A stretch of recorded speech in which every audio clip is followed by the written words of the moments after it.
Well, welcome to a Reimagining Community Safety virtual town hall with special guest Senator Bobby Joe Champion and Justin Terrell, Executive Director of the Minnesota Justice Research Center.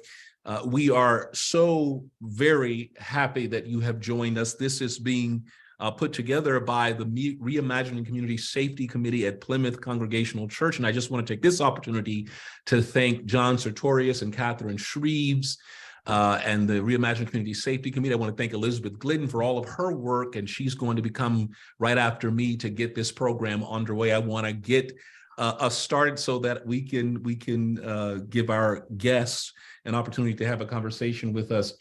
I do just want to offer you some sense of why we're doing this. Some of you may already know, but I do want to let you know that over a year ago, the Reimagining Community Safety Committee joined with congregations across the Twin Cities, across Minnesota, actually, for a program called Building the Beloved Community Public Safety Project. It was an initiative led by the Commissioner of the Minnesota Department of Public Safety, John Harrington.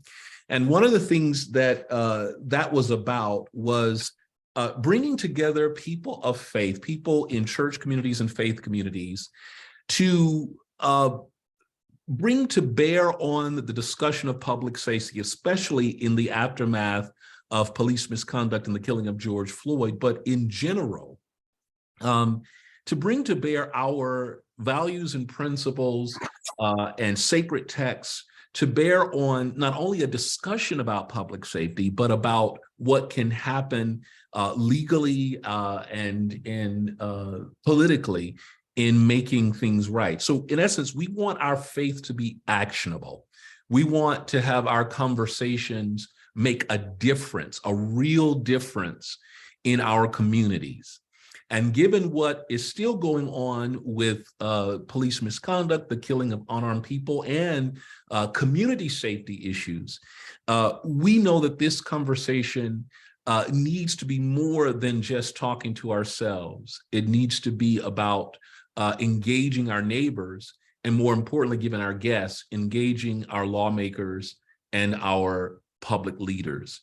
And so this is what this conversation is about. And I am so grateful to Senator Champion and Mr. Terrell for joining us today for this conversation. We want to get them on their way, but we want to give a meaningful conversation. And so I wanted to let all of you know, we don't have time to go through the whole list, so do please make use of that chat feature. Ask questions, raise some issues, introduce yourselves if you have things to share. Please do that. Let's make ample use of that chat so that we can maximize our time with our guests. And with that, I hand it over and thank you, Elizabeth. Thank you so much, Pastor Davis. I'm glad that we are all here together. My name is Elizabeth, and I'm a member at Plymouth Congregational Church and also participating in the Reimagining Community Safety Group. We are hoping to learn what is happening at the Capitol today.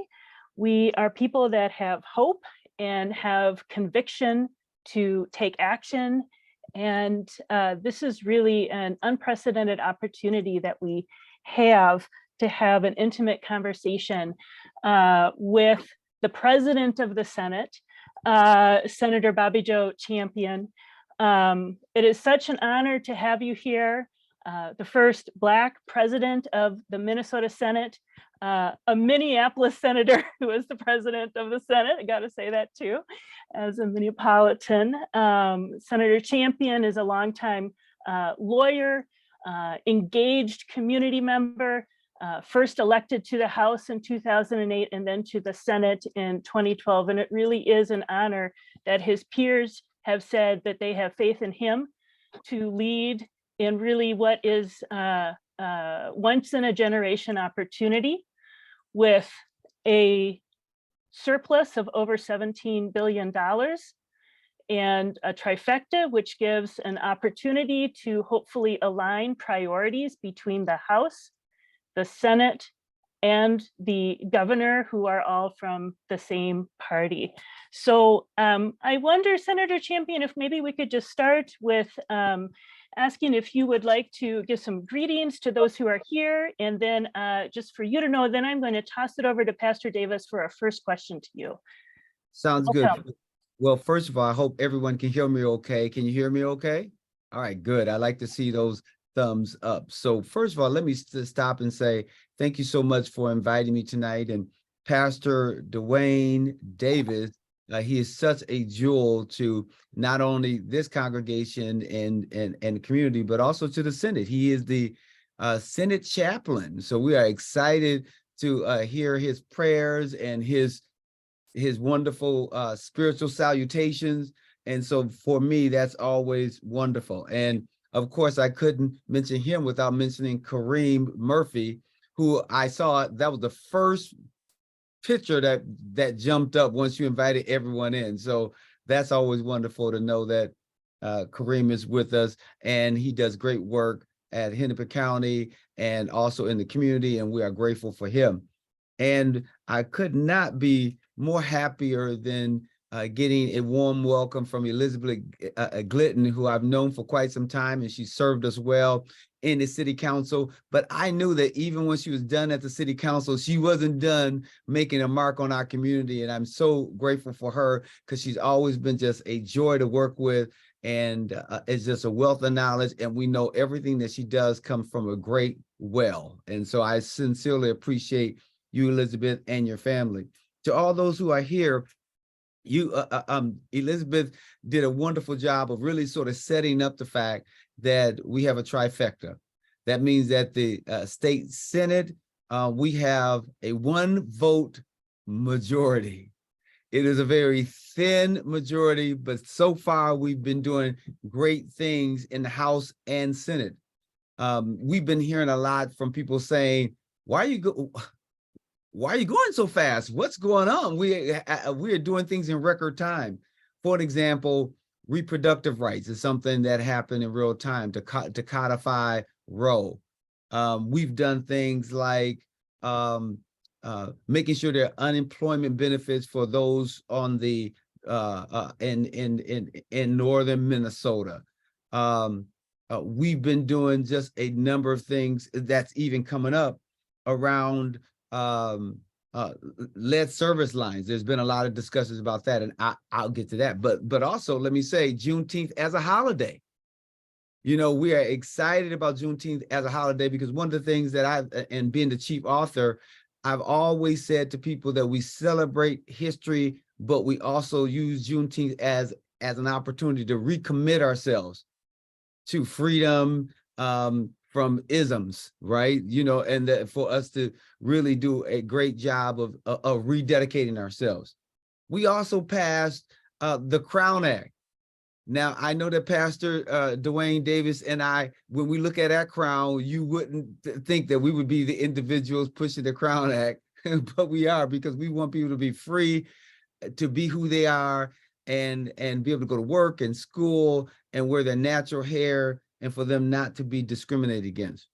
I can go on and on. In fact, you probably want to know that we are in record time are dealing with things like restore the vote. The House, as you know, did a really wonderful job already of passing restore the vote, and the Senate is scheduled to do something within the next 7 days. So it will be on the floor. And we are excited about that. And I'm the chief author of that as well. And I'm so excited for the Restore the Vote Coalition and others just across the state that has been just a great ally in pushing to restore the vote. As you also know, within the next 7 days, we will also do or pass driver's license for all. I am I've been the chief author of that, but then when Senator Muhammad came in, she and I both are co-chief authors of driver's license for all. And so that is really exciting. But if I was to go back to restore the vote, I think people need to understand the significance of that act, because what we're doing with restore the vote, we're saying 55,000 of our friends and neighbors and community members are living in our community, and they are also on felony probation. And in the state of Minnesota, there's Minnesota's statute section 609.165 that says you cannot vote until you're off probation. And I know that there was a recent Supreme Court decision yesterday where they upheld that statute, but said in essence that that if there's going to be a change to that statute, the legislature must act. And so we are going to act. And so we're going to respond in real time. So there's been a whole lot, but let me also get to this point really quickly. Public safety, and I know that that's your main driver, and you're really looking at how do you reimagine that in real time. The first thing that I would imagine, and as I even think about our community, is that I want us to be safe and feel safe. I want us to be able to walk down the street and be free from the thought that something might happen. I want our young people to be able to jump on a trampoline or go to the park and not have to feel like there's the possibility that something unimaginable could happen. And I know that we could do all these other things, but I will talk about guns and so on and so forth. But I think we have to get to the root causes of public safety. We have to deal with the root causes of public safety and not just the Band-Aids. And I'm talking about things around education, housing, and affordable housing on top of that, jobs and training and opportunity.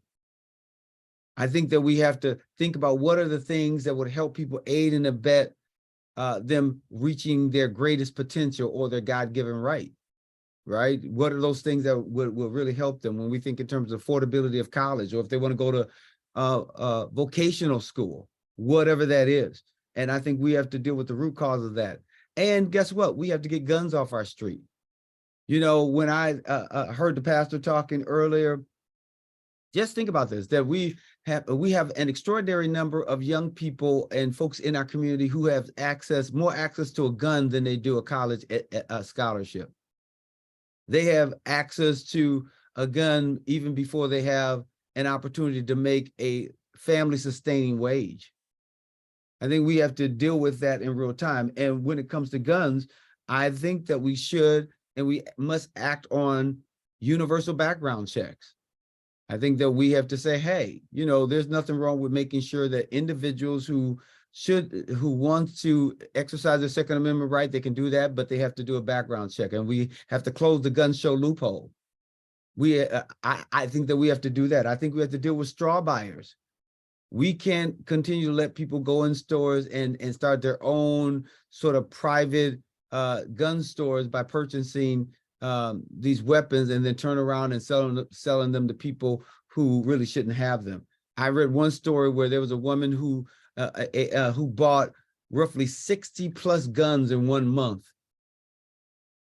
I mean, that to me is challenging. So universal background checks. I think we have to do something around the red flag law, you know, and if there are people who shouldn't have a gun because of mental health issues or domestic violence propensity, that we have to do something about that in real time. So, and police reform, we've often talked about that. And I think we should applaud the Post Board for, believe it or not, coming out and saying that someone who wants to be a police officer or peace officer can't be a part of a hate group.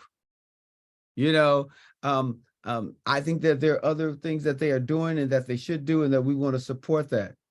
And I'm even though I talked about gun violence and the straw buyers and all the other stuff, I'm really disturbed that we have so many mass shootings going on, and that we are not doing anything about this in real time. So I think we have to think about, how do we avoid what just happened at Michigan State?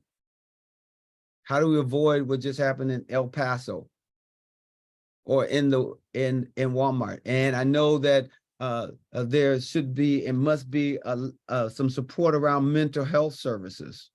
You know, how do we make sure that we destigmatize the notion of mental health? And then how do we get people the help that they need? And then last but certainly not least, when it comes to community interrupters, I believe that police have a place and they must do the things that they need to do. But I think that there's also partners that they have in our community that we sometimes refer to as community violence interrupters. Those are people who have developed relationships in the community. They also have relationships with the police so that we can prevent, any violent exchanges or people settling scores by firearms. And then that just continued to perpetuate itself. I think that would also be important when we think in terms of our kids going to school. How do we make sure that there are trusted adults there who are open? The young man, unfortunately, that I didn't know, who's at Harding High School that got killed by the knife. I know him. His name is Devin Scott. I've represented him before. And so I know what are some of the challenges that he and his family were experiencing. So those are things, and I know quickly, I'll just say there's paid family leave that we're looking at, lead service lines, because that's a big environmental issue that's going on. This is a budget year, so we have to deal with the budget. And so that $17 billion, let me just tell you, it sounds like a lot of money, but it's not enough. I can tell you big ticket items right now that all of our allies and friends are like, hey, we need this, we want this, but it's just not enough to go around when you think in terms of education and school counselors and mental health counselors and special ed and the cross subsidy, right? I mean, I can just keep going on and on and on, but guess what? We're going to have to make some serious value judgments and just realize that we have to manage everyone's expectation. And last but certainly not least, continue to build on expungements and ban the box. So I know I've went through a litany of things, but I'll wait and see if the pastor wants to ask me any questions, but I could keep going because I have so much to share, but I know that there are others who are prepared to share tonight. Thank you, Senator. I do have a question. I wanted to just sort of bring your attention to something you and Mr. Troy, your attention to a few weeks back when we got the video of the beating by police officers of Tyree Nichols in Memphis, and it brought back a lot of memories, I think, here in the Twin Cities about what we experienced in seeing George Floyd being killed. And one of the things that we've been talking about in Reimagining Community Safety, certainly when I served on the mayor's community safety work group, one of the things that kept coming up is about really trying to get at this nugget of police accountability and facing that the police are shielded from accountability in many ways through a mix of laws, practices, and policies, and even court rulings. And then the only options, barring anything that the state legislature or even cities do, the only options we do for have accountability is prosecution. And we know sometimes it worked in the case of Derek Chauvin. We don't know how it's going to work in other cases, but prosecution is one option. We haven't had a good history of that. Another option is investigating and disciplining and firing police officers, and the unions have such great power in preventing that from happening. And so the only option people really have is lawsuits.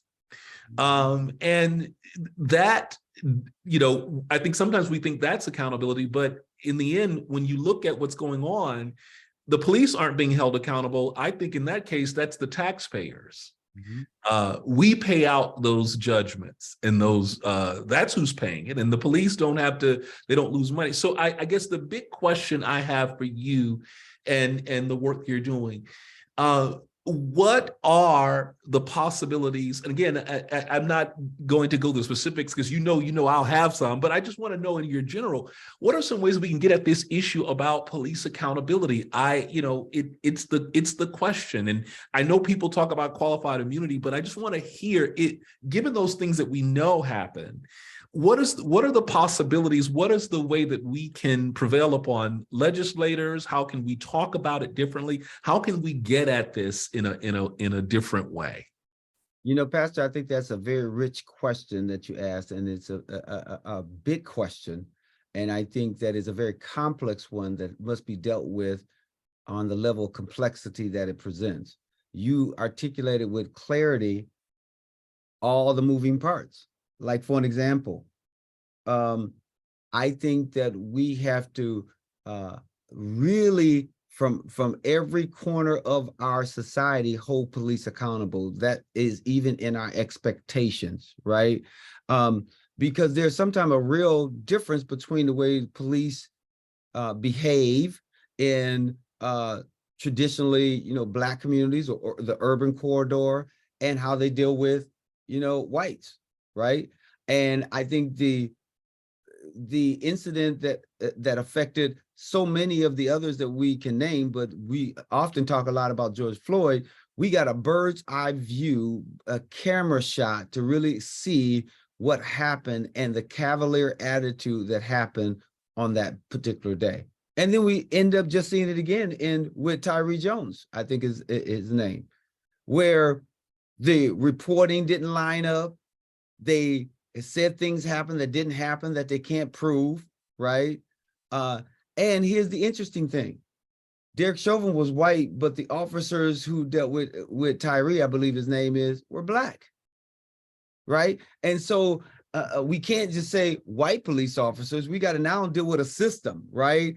And we have to deal with a system that says it's okay to treat people a certain way. And here's what is also very interesting about this exercise, and I'll keep going, is that I often say, how you know if race is a part of it by asking this question: would you behave that way if the person on the other side was white? Then you understand how these things happen and how it takes all of us to say certain behavior is unacceptable. Okay, so what is that accountability? One of the things that I was energized by with the Floyd case was police officers crossed the blue line to go into court and say that was unacceptable behavior and we don't like that, right? And we're not going to accept that. Because when you behave badly, then it reflects badly on us.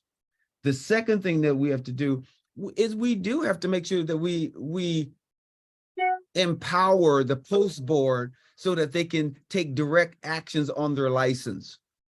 As a lawyer, I know if I do something that I'm not supposed to, and Elizabeth knows this because she's a lawyer too, we have the Lawyers Board of Professional Responsibility that will do things to our license, and we're on probation. You can get suspended, you can get censored, all these things that can happen after an investigation, and they believe that they do all of the actions, which I don't think all the actions are this way, but their mission is that they believe all their actions is to protect the public, right? So the post board must be given the power to take aggressive actions on someone's license. I think we should also consider if police officers should have to have insurance, their own insurance.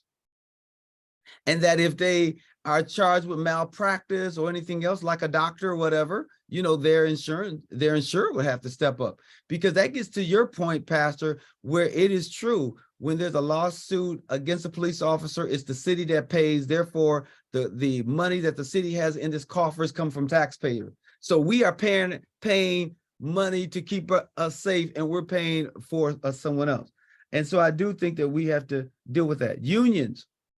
There was some question about how do you deal with the union where you're not putting all unions in the same category, right? I do think that there's something to be said that you have to think in real time about the police union and how the police union elects its leaders, and what are those leaders saying to their line officers about what is acceptable and what is not acceptable. And sometimes you just have to say, even with leaders, when someone behaves badly, you got to be willing to step out there and say, hey, that was wrong, right? I think that is important to do. Charging is another notion, Pastor. Prosecution is important, because prosecution means that not only is there a civil notion that could happen when we think in terms of insurance and all the other things, but criminal to say that your behavior crossed the line, and it crossed a very important line that we want to make sure that we deal with in real time. And then at the end of the day, I do think it's important for us not to overgeneralize all police officers, because that's important to me, because I don't like people to generalize all lawyers. You know, we have some good lawyers, we have some bad lawyers. We have some people that do some good things, and we have folks that do some bad things. But at the end of the day, we all should promote and underscore the notion of accountability and hold people accountable and systems accountable, because we do have to change the culture of law enforcement, that it is not just being the big or bad guy, beating someone up to force them into compliance, that there are other ways by which to deal with this in real time, where you realize that everyone has a sense of humanity and we should deal with them humanely.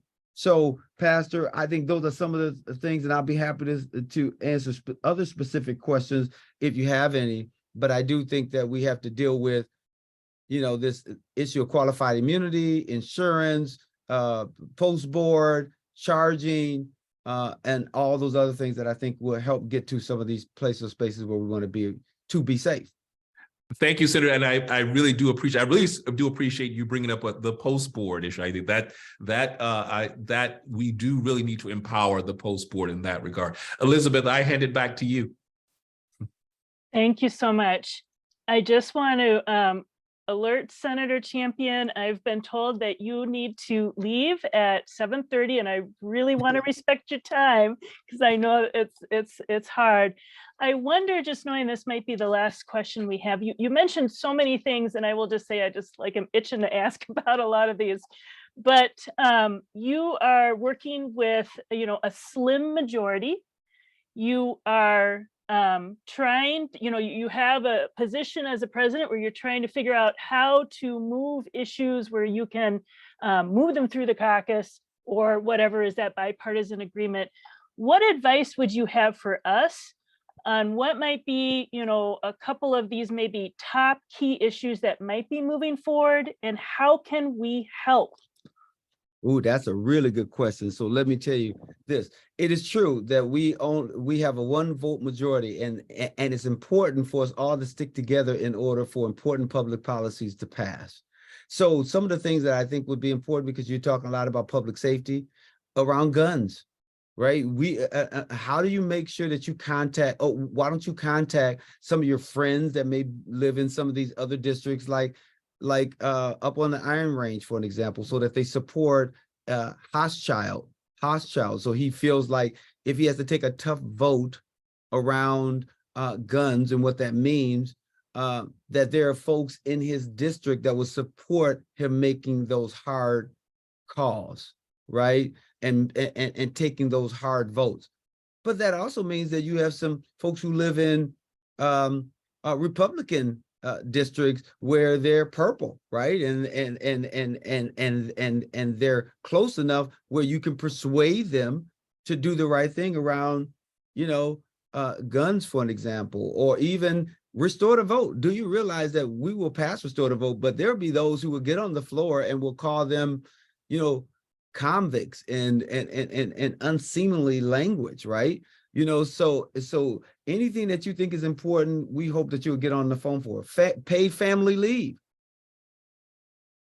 I mean, that's one, because there's going to have to be a huge investment up front in order to make sure that we pass it.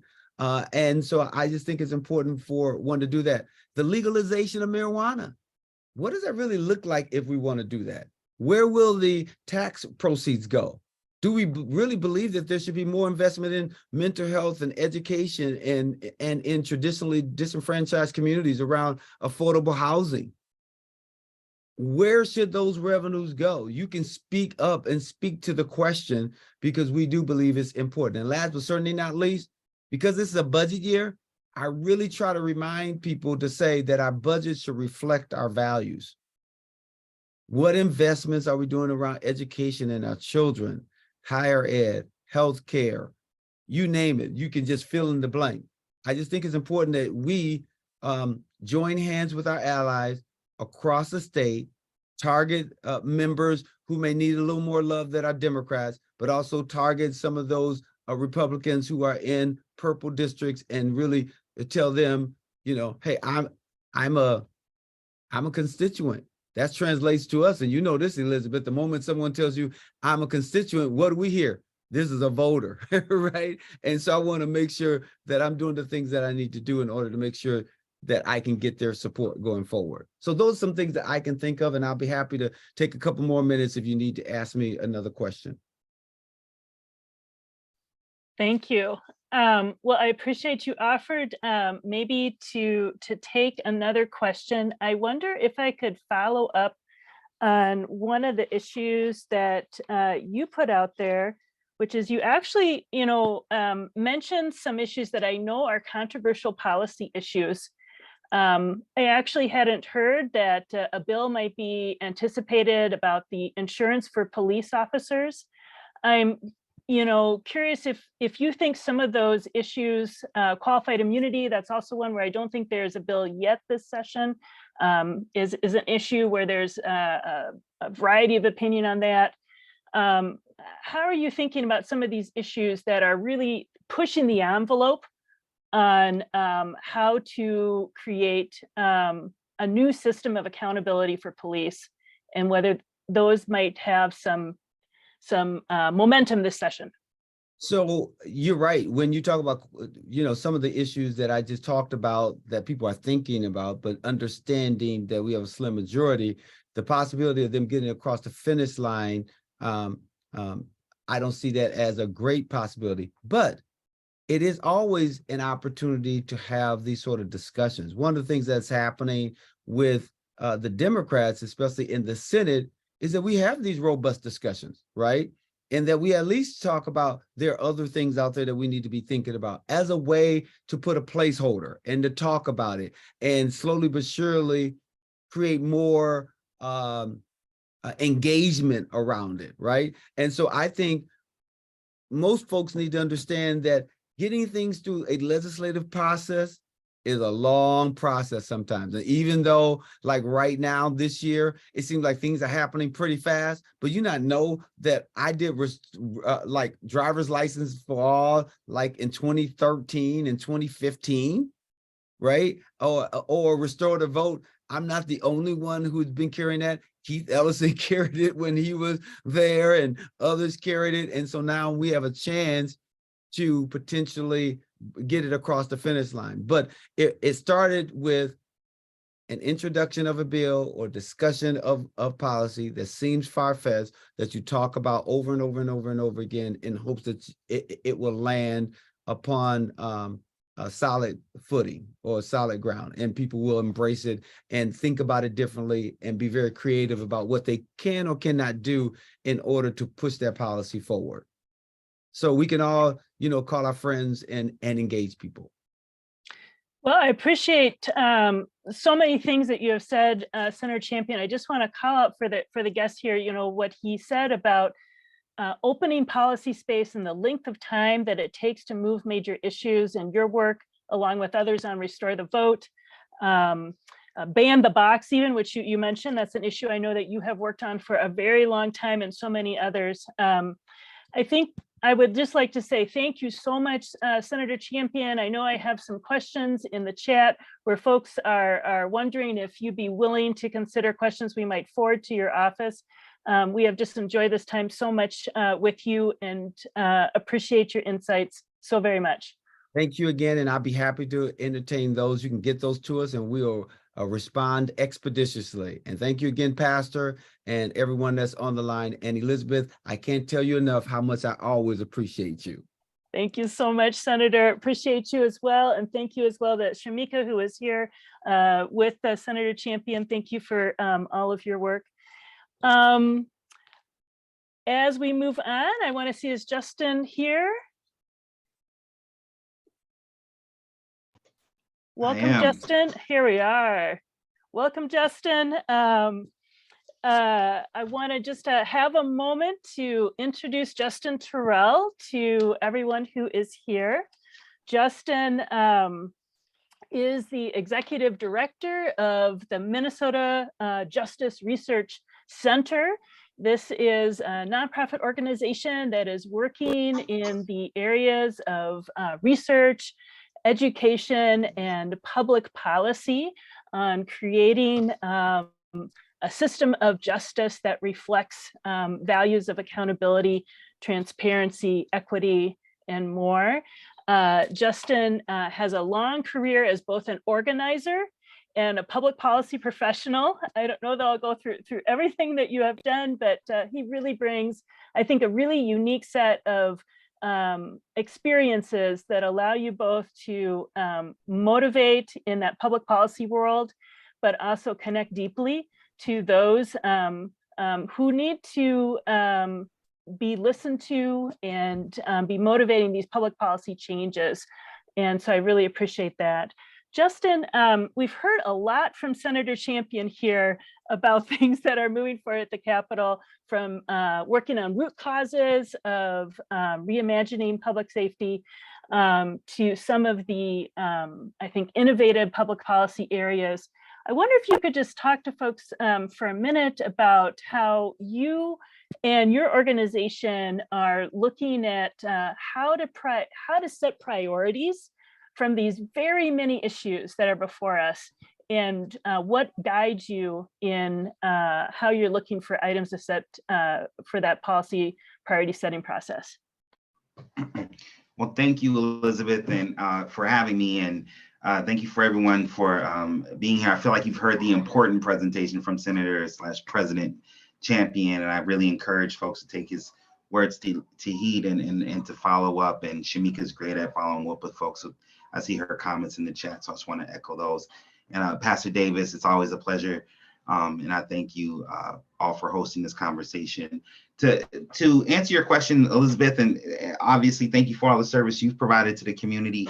The Minnesota Justice Research Center, we're young, right? Like we've been around since 2017. We're sort of the reincarnation, if you will, of the Council for on Crime and Justice. We have the same founder in Tom Johnson. And one of the things that our founder, Tom Johnson, longtime leader in the community, county attorney, city council member, he passed away, unfortunately, in 2020, right before I came on board. It was one of the reasons I came on board, was actually his transition. We really stick to values as the thing that centers our work and how we choose to work on things. And so all money ain't good money. Every contract's not a good contract. We are constantly looking for opportunities to align the criminal legal system. Once again, we don't see it as a justice system. We see it as a system that's really good at the facilitation of laws and systems and rules. And we want to align that system with the values that Minnesotans hold across the state. And so we look at justice, true justice, as not just like punishment, but a departure from punishment, as a matter of fact. We want to see policies and strategies advance, campaigns advance that actually expand the definition of justice to include fairness, equity, accountability, which we see as very different than punishment. And we want we actually want a justice system that seeks restorative outcomes. So often you have a perception of justice that is an eye for an eye. And as my grandma would say, if everything was an eye for an eye, we'd all be walking around blind, leaving people injured, wounded, and broken. And what we are seeking to do is to use research, education, and policy development to ensure that our criminal legal system seeks to be restorative in its outcomes. That is, try to make people, bring people back to a little bit closer to whole after they go through a process with the justice system. And we think that should be the outcome, not just how hard you can punish somebody, for example.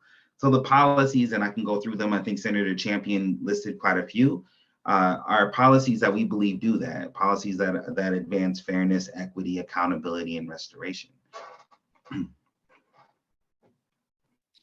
I wonder if you might speak a little bit to Pastor Davis asked a question of Senator Champion that was specific to police accountability. Oh, and yeah, lots of there's a lot in there. That is also kind of the focus area that this group at our church has been focusing on right now, the Reimagining Community Safety group. And I'm curious, within that bucket, if you could talk about what you see as most important priorities at the state level. And then I might have a couple follow-ups. There's some questions in the chat about some particular items.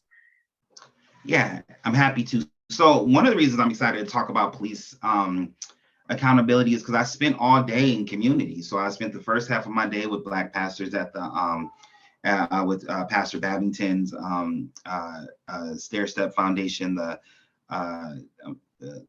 I don't know why I'm forgetting the name of the meeting, the monthly meeting that he holds.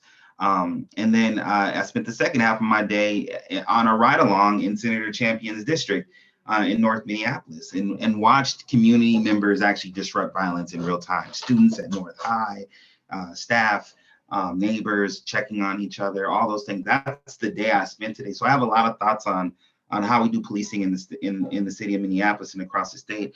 Senator Champion also mentioned the Post Board, which I'm a member of the Post Board appointed by Governor Dayton, and the new rules that were voted and supported unanimously last week by law enforcement, members of law enforcement and community members who've worked for 2.5 years to upgrade the standards of conduct for officers in the state. Passed unanimously, which is significant. These are examples of where I think police accountability, we should be focusing on advancing police accountability. So let me say something that's just a little unpopular. There is one of the conversations I had with the officer I was riding with today, who's a great public servant. It's just about recognizing humanity across the board. You give somebody a gun and a badge, it doesn't strip away their humanity. It does mean that we need to hold them to a very high standard. And I am here for holding people to those high standards. We have body cameras on officers. We are recording these folks all the time. If we have to really evaluate if we think we're going to be able to just create drones that follow officers around all the time, recording every single action as our version of police accountability. I just don't think that's where we're headed. And so there needs to be a more humanization of this conversation around accountability. So since the murder of George Floyd, we've passed no less than 20 different bills to advance police accountability at the state legislature, some of them supported by Republicans as well. We've overhauled the standards of conduct. The Department of Human Rights launched a 2-year investigation that looked back 10 years, and the DOJ is currently investigating the city of Minneapolis. We are looking at policies at the state that eliminate the conviction standard. Let me explain what that means. So right now, as Senator Champion alluded to, there's often a civil process that happens when someone experiences police brutality. They sue the city and the city cuts them a check, and then the problem goes away and the officer keeps their job. The other option is the officer could commit a crime, in the case of Derek Chauvin, where we all witnessed him murder somebody in real time, but he may have lost his job as an MPD officer, but he was still licensed as an officer until he was convicted of that crime, which we all know the history behind that. That is not something that was happening, well, ever until Muhammad Noor. And so the idea that a criminal conviction is the standard to hold an officer accountable, well, that's not much of a standard at all. As a matter of fact, all of us are held to higher standards at our jobs. If I do something that my board doesn't like, trust me, they're going to have consequences for me, right? And the same is true for most of us. And so, not to belabor this point, but the criminal conviction standard has to go, which is one of the things we addressed in the new rules. But there's also an opportunity for the legislature to address that in policy. And I believe Representative Frazier is looking at that. And on the Senate side, it might be Senator Omu Verbatim that it might be carrying that. Senator Champion obviously is part of that conversation as well, because we would never move any of these issues without Senator Champion in the mix. There's more here. I just want to make sure that I'm answering your question, Elizabeth. And I know we're short on time.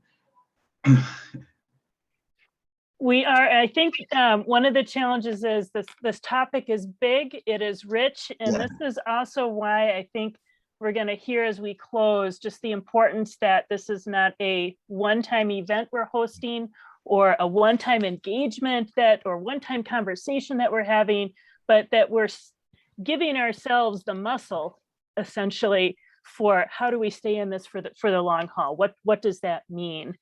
I'm wondering, just because maybe this has been a question that I see in the chat over and over again, and here is, what advice, kind of similar to what we asked Senator Champion, if we are looking at how would you advise folks on this call who are looking for how can we take some action now? How can we take some action in the future? Do you have advice for the best way to stay engaged, or a best topic and way to do that? And we have things we've been doing that we're going to continue to talk about, but would like to hear from you. What are your thoughts on that? You know, reflecting on the day that I've had today, I'll be honest, the first thing is knowing that I'm speaking to a group of folks with where I can assume there is some faith involved in this. You know, the first is pray. I don't think we pray enough for our leaders. I don't think we pray enough for our community. I don't think we pray enough for our first Black president of the Minnesota Senate, right? So I think number one is, if you are a person of faith, you know, pray and put positive energy into these topics, because they are hard, difficult things to wrestle with, and we can't wrestle with them if we're unhealthy spiritually, mentally, and even physically. You got to have some endurance, because the next thing I'll encourage people to do is show up. So there's going to be a vote. There's committees. There's going to be a vote in the Senate for restoration of voting rights, which is once again a bill that's been carried by Randy Stanton at one point. Randy Stanton, Keith Ellison, Bobby Joe Champion. I mean, I've been working on this issue for 10 years. And, you know, I got brothers who were in prison when I started who are now home that are working on this issue. And so this is showing up and making sure that that you get comfortable with the legislative website, that you understand how to you know, contact advocates that know a little bit more than you, like the League of Women Voters or the Restore the Vote Coalition and others, and share political education. So there's tons of there's like how a bill becomes a law. Share that information. At the MNJRC, we're not lobbyists, and so you know, what we're happy to offer this group is a ton of research. And so I set some links in the chat. So if you want to learn more about the Post Board, we have, in police accountability, we have 2 reports on one on white supremacy, one on accountability, and then we put together an entire toolkit back when the Post Board was taking comments. Those things are all on our website. On restoration of voting rights, we have a blog post that we just put up, and we're going to be publishing a report in the next couple of weeks on not just why it's important to restore voting rights, but why it's important to go and mobilize people to vote, which is the last thing I will say. Once you're done praying and showing up, and if you need more information, reading some of the top scholars, because we have some brilliant scholars that we work with in the state. Go knock a door and drag a friend to go vote, and make sure that people show up at the polls. If we restore voting rights for 50,000 people who have criminal histories, and keep in mind 1 in 5 Minnesotans has a criminal record. So there's 1 million people in our state with criminal records, some of them who are eligible to vote, who don't believe they're eligible to vote. Go and find those folks, your cousins, your aunties, and get them out to vote this fall in the municipal elections, because our democracy is the only system of change that we can rely on to make sure that we can actually transform our criminal legal system into an actual justice system. How is that? That is fantastic. I want to say just a tremendous thank you to Justin for giving his time. He has a young family, everyone, and he is with us this evening. And we appreciate you and all the work that you're doing, the information you're providing to support those of us who are ready to get out and take advantage of it. So thank you so very much. And I think my next task is to turn it over to John, who is going to explain a little bit about our committee work at Plymouth. John. Thank you, Elizabeth. I'm just going to tell you briefly a little bit more about our subgroup at Plymouth Church that is co-sponsoring this forum with Mill City Commons. After the murder of George Floyd, we were formed by Plymouth's longstanding Racial Justice Initiative Committee to focus specifically on bringing faith values to this challenge of reimagining community safety in our city, hence our acronym, RICS, or RICS. We've been at this for 2.5 years now. We've held forums like this one on the history of unjust policing, on each of the 3 controversial city charter amendments that were voted on in 2021, and with Attorney General Keith Ellison in conversation with our pastor, Reverend Dr. Dwayne Davis. As Reverend Davis said, last year we organized a series of interactive community dialogues inspired by Public Safety Commissioner John Harrington to explore how faith values can help de-escalate potentially life-threatening police encounters. We've also given our civic leaders a detailed call to action that outlines the steps that we think our city and our state must take to transform public safety. And last but not least, we've given specific input to the Minnesota Department of Human Rights on the consent decree negotiations and to our city on negotiations over the next police union contract. Our motto, our marching order really, is quite simple. We are watching, we expect results, and we're not going away. This forum this evening is both another step in our mission to inform and another step in our call to action, which is what we're going to do now, because I'm passing the baton to our RICS member, Sonia Cairns, who will take over and explain in detail how we can actually support passage of the critical legislation that you've been hearing about. Sonia, over to you. Thank you. Thank you, everyone. We're glad you're here. I live in downtown Minneapolis. I'm a member of Plymouth. I'm a member of this Reimagining Community Safety group. I'm deeply committed, as I believe all of you are, to promoting public safety reforms for all people, not just in our neighborhoods, and that challenge race-based systems. We are people of faith in our own religious and non-religious traditions, in our communities and one another. And our job is to learn what needs to be done on a critical issue we're concerned about. Who knows more about that issue than we do, than I do? What needs to be done, and then to do it. You might be imagining right now examples that in which you've played a part. And I'm going to give you a couple of mine just to tease this idea. We've been talking about voter registration and getting the vote out. In 2020, many of us heard, many around the country heard that voters in certain states, people of color who are registered voters, were being challenged and were being discouraged not to vote. And people around the country got involved in letter writing campaigns. A man in my own building, a retired physician, wrote 585 letters. And look what happened. I mean, look what happened in the midterms. Did that make a difference? We choose to believe it did. So another example would be closer to the issues we're talking about tonight. A group of us who live downtown wanted to meet with our new police chief, Brian O'Hara, and we wanted to learn from him what's happening in the area of recruiting, training, accountability, as Elizabeth kept asking questions about Elizabeth and Reverend Davis. What's happening with violence prevention among young people? And particularly, how can we have public safety in a city, in all parts of the city, not just ours? Well, we invited him. He came. We had a huge audience.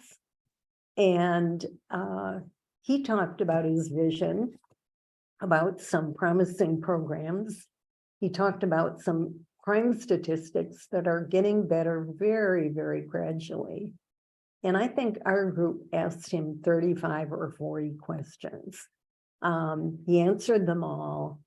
And we have a bunch of wise but wary people who look very carefully at public officials, whether they're elected or appointed. And as people were walking out that night, maybe there were 60, 65 people, people were saying, I trust him.